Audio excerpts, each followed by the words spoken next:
Tonight, Peel police are involved in a shooting in Mississauga that's left a man in life-threatening condition. A vehicle crashed into a garage during the incident. The Special Investigations Unit has been notified. Plus, There's nothing to feel optimistic about at this point. there will be another one-day strike by high school teachers tomorrow. Peel Region, just one of the boards affected.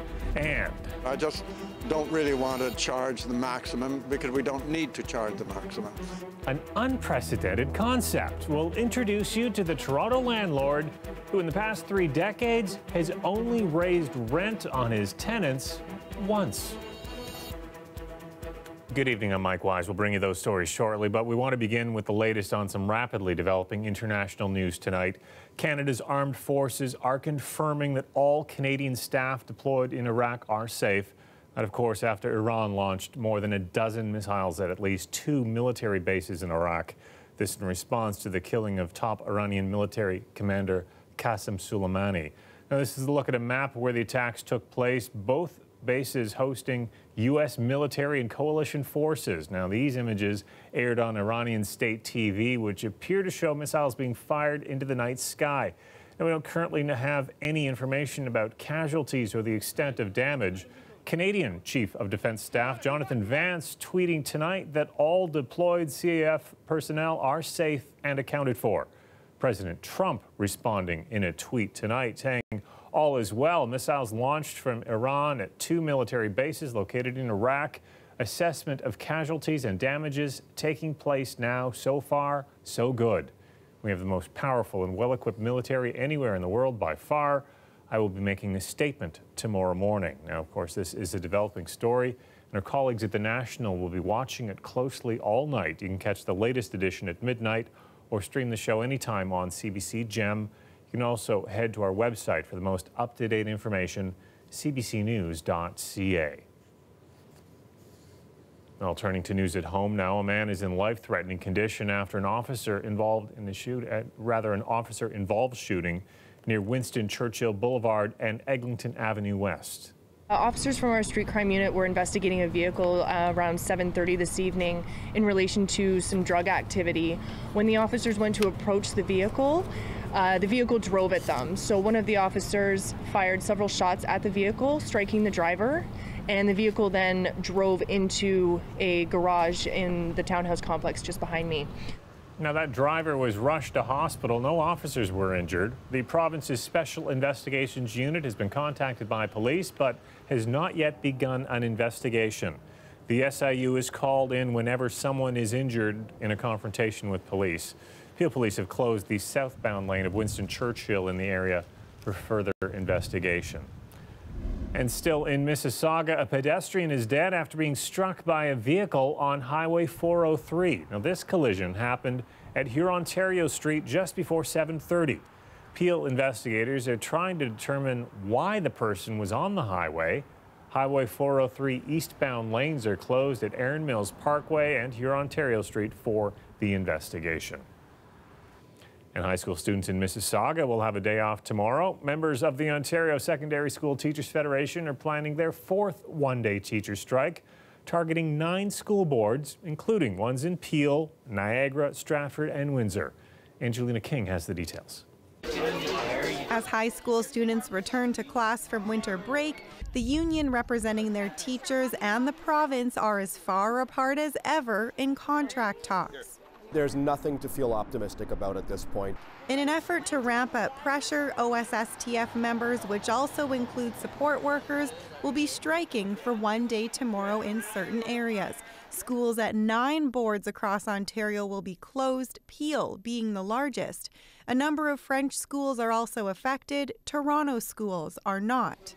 In some areas like Stratford and Windsor, elementary schools will also be closed because OSSTF support staff work at those schools. This will be the 4th one-day walkout staged by the union.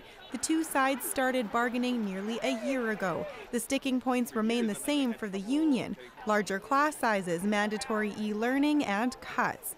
OSSTF's president says their latest offer was rejected, postponing tomorrow's strike in exchange for staffing levels to be the same as last year. It's clear that they are absolutely committed to eroding the quality of education. In a statement, Education Minister Stephen Lecce says strikes by unions hurt kids and investments should go to support student successes, not toward enhanced compensation. And this continued strike action is unfair to students and their families. Jessica Lyons disagrees. She's part of a group of parents that's banded together against the government's education cuts. She says while job action may be an inconvenience, it's worth it. In the long term, it's not just about what's happening in this moment. It's also about what kinds of humans grow out of a system and what kind of future they could possibly have. The last time the two sides were at the table was December 16th. No future bargaining dates are scheduled right now. Angelina King, CBC News, Toronto.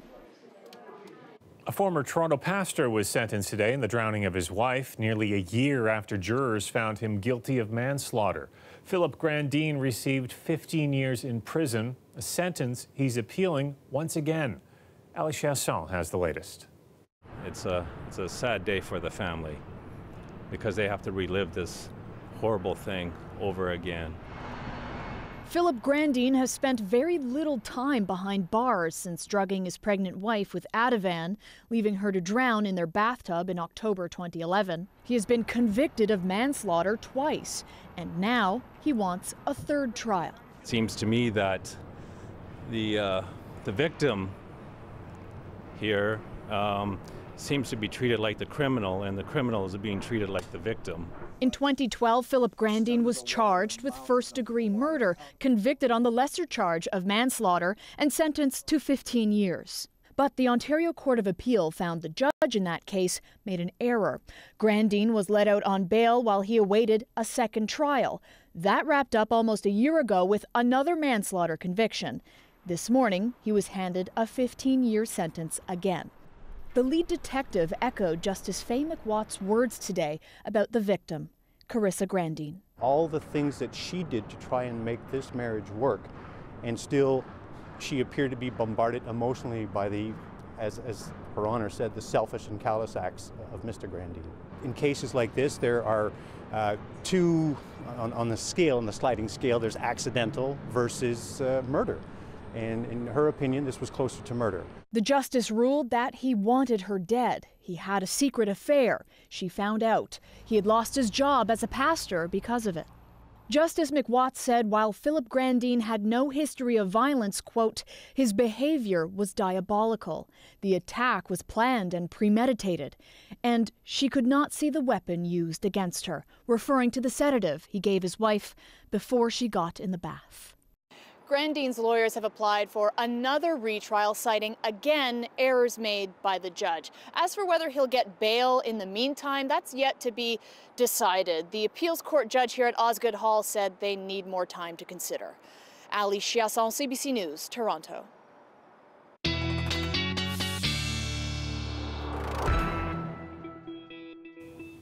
Kelly Kennedy's here with her first look at the forecast. Big drop in the temperatures tomorrow and a wind chill coming along with it. Yeah, that's right, Mike. We knew it couldn't last. So here we go. Things are going to be flipping around on us. But, you know, if you can get through Wednesday, it's going to flip around on us again. And we'll talk about that coming up. But let's just focus on what's happening in the short term. So our highs today, 4 degrees when we should be around -2, so running well above seasonal there. And you can see even back towards Windsor, 5 degrees in the afternoon hours. We've only dropped off a little bit from there, but more so we'll see as this cold front continues to work its way through tonight. Behind it, westerly winds get quite gusty, and then eventually they're going to turn towards the northwest. So with those winds, we'll see some squalls setting up, likely some flurries not only tonight, but tomorrow could make their way into the GTA and that wind chill. You're going to feel it. And in fact, tomorrow night, that temperature will really begin to plummet so that tomorrow night into Thursday, some much colder air is going to be moving in. But what happens after that is going to be another reversal, but it's going to be a messy one. So we want to get into some more detail with that. But for tonight, just know -4, those winds picking up. And tomorrow, the temperature actually will be falling later in the day. And we'll see it getting significantly cooler than what it has been. This time tomorrow, we'll be talking about how cold it is. Thanks a lot, Colette. You got it. Well, a new healthcare study is confirming what many hospital patients would like to see: improved access to home care. It's one of the key findings in research that looks at just how well Ontario hospital patients fare after they're discharged. Our Queen's Park reporter Mike Crawley has the details. You want the cheese? Yeah. For Bill Alloway, 10 operations in just 7 years mean that he and his wife Carol Ann know all too well about the importance of home care. I was in pain a lot of the time, and I couldn't walk. Bill came down with a lot of post-op infections, leaving Carol Ann to struggle with caring for his wounds and bathing her much taller husband. If you're going to send patients home for the family to look after them, we need better support at home. The patient experience from discharge to home is the subject of a new study involving hundreds of Ontarians. We really wanted to hear from patients and caregivers. Tara Kieran is a family doctor in Toronto. She's also a scientist at St. Michael's Hospital and led the research. We know that when patients are discharged home from hospital, it can be a really tricky time for them. Kieran and her team wanted to find out what issues had the biggest impact. Patients identified more than 50 factors. We asked them to rate, what were the top gaps in the system that we needed to improve with, and the top 3 gaps all related to home care. The priorities that patients want addressed: not enough publicly funded home care services to meet the need, home care support not being in place when arriving home from hospital, and having to advocate to get enough home care. For Kieran, the study sends a clear message to the government: invest more in publicly funded home care. Right now, Medicare covers doctors and hospitals 100%. We've had some good public conversations about whether as a society we want to move towards it including pharmacare. I think we have to have some of those same conversations about home care. The Ford government is embarking on a big reform of Ontario's health system. It will see hospitals and home care providers working together in teams. And one of the goals is improving that patient transition from hospital to home. I feel very confident that we will see people's satisfaction in our home care services increase in the next year. The government added more than $150 million to Ontario's home care budget last spring. Mike Crawley, CBC News, Toronto. It opened in part last year because of the... We're renting our places for $800 now, $800 upstairs and $900 downstairs. Like those prices? Well, this Toronto landlord is being hailed as a real gem because of those affordable rents he charges. For him, he says it's all about paying it forward. We'll have his story after the break.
Looking for an apartment? How about a one-bedroom Victorian home downtown Toronto for $800 a month? Sounds like a made-up listing, right? Well, one Toronto landlord who believes in fair housing prices made that number a reality for his tenants. As Talia Ricci tells us, the man is being called a gem by city councillors. It's a story of a feral child raised in the Amazon jungle by freshwater dolphins. That's the fantasy world in the novel by David Kendall that won him a cash award, helping him buy his first home on Niagara Street. Today, him and his wife own 4 of them, and his tenants, well, you could say they're also living a fantasy. We've raised our rents since 1983 by $100. We're renting our places for $800 now, $800 upstairs and $900 downstairs. And it's also mostly because of this landlord that 15 properties along this street were granted special protection as heritage homes. The city doesn't see this too often. Usually people want to get heritage status because a developer is interested in tearing a property down. In this case, we actually had a property owner proactively reach out and say, could you please designate my buildings? I love them and want to make sure that for all time we keep that heritage character. And so this is a unique and really good story. Really nice to see you. Thank you for dropping by and saying hello. Come on in. Needless to say, the relationship he has with his tenants is a good one. It's fantastic to be able to live right in the heart of downtown Toronto and be able to have a very nice place at an affordable rate. Having somebody do that so selflessly and then helping you out along the way is just incredible. But the humble landlord refuses to call himself generous.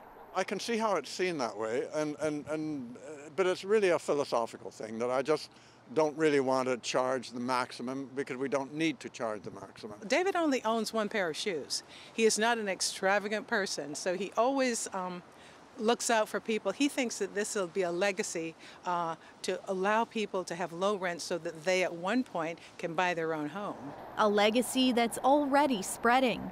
One of his old tenants recently reached out to him after buying a house. They plan to rent out their basement, and they told him, and we're going to rent it out the same way you did at reduced rates, affordable rates.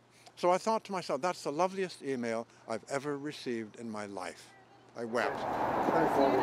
Happy holidays. Talia Ricci, CBC News, Toronto. Nice story. Well, you're looking at a live shot of our city tonight. You're probably enjoying the mild weather these past few days. Well, sorry to say, we're in for a drastic change. Colette is back after the break with your extended forecast. Stay with us.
The weather update is brought to you by Train, the most reliable heating and cooling brand.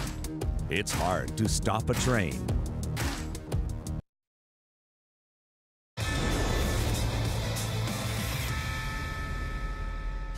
Well, the Raptors hosting Portland tonight. They're actually shorthanded with Fred VanVleet out with a hamstring strain. Toronto leading for most of the game. Let's jump to the fourth. Less than 2 minutes remaining. Carmelo Anthony with a nice three-pointer there from the corner. Trailblazers trailing by 3. 40 seconds to go. Sean Whiteside sixth out his hip to set a pick.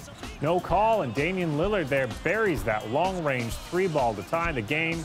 Then with 3.3 seconds on the clock, Anthony pulls up, nails the jumper. That's Portland's first lead since the score was 4-3. But it holds, and the Trailblazers win 101-99.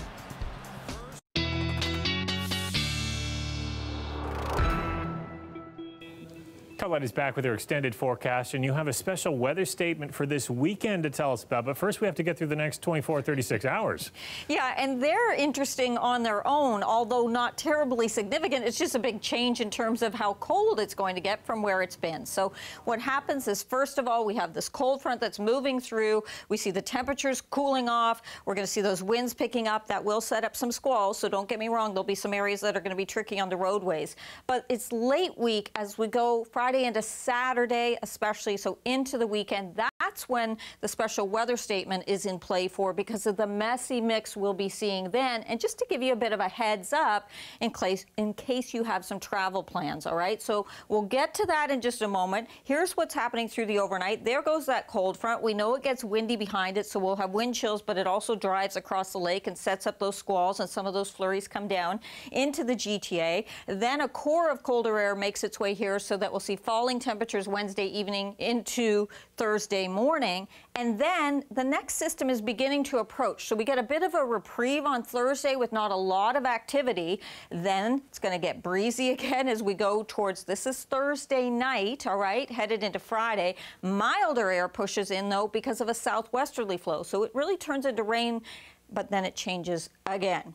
Snow squall watch, this is for the short term. This is for what's happening just with that front going through, so our poor travel conditions, and it'll be highly localized, but there could be some areas seeing 10 to 15 centimeters because of these winds. Southwesterly winds, the front goes through, they go westerly, and then behind it they go more northwesterly, and you see some of these gusts, not just over 50, but even over 60 kilometers an hour before they ease tomorrow evening. Snowfall accumulations in general, we're talking about less than 5, but a few areas, it's certainly towards the Dundalk Highlands, where you may pick up some more significant totals through there. Southwestern Ontario tonight, temperatures kind of similar to last night, but with stronger winds. And then you look at tomorrow. Yeah, it's nearly steady through the day. You don't really get to warm up, and there'll be some scattered flurries in here as well, not just tonight, but into tomorrow, that chance. Tonight for the GTA, -3 to -5, and then the temperature nearly steady there through the day, and then beginning to fall into the afternoon as those winds will be strong throughout the day. So a blustery, cold day. Thursday's that break. See the temperature around freezing. Friday, a spike, so some mixed precipitation as the system comes in Thursday night into Friday. Then it looks like getting into rain as it stays mild Saturday. It's Saturday late day, Mike, into Sunday. That is the reason we're seeing at this point in terms of timing for that special weather statement. We could get into some ice pellets and then turning over to some wet snow. But you say it's many days away, and we'll get a better sense of that later in the week. Yeah, we'll keep updating you, that's for sure. Thanks a lot, Colette. You're welcome. It just seemed like it's kind of fitting, because I crochet a lot, which is always just for fun, and then it's like this need came up for it, and it's like, this is something I can help with. 500 million animals are feared dead in those devastating bushfires in Australia. No family in Oshawa is doing what they can a world away to help the animals that have been displaced. We'll tell you how after the break.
Many Canadians have been looking for a way to help out with the bushfires, and some have discovered one unusual need.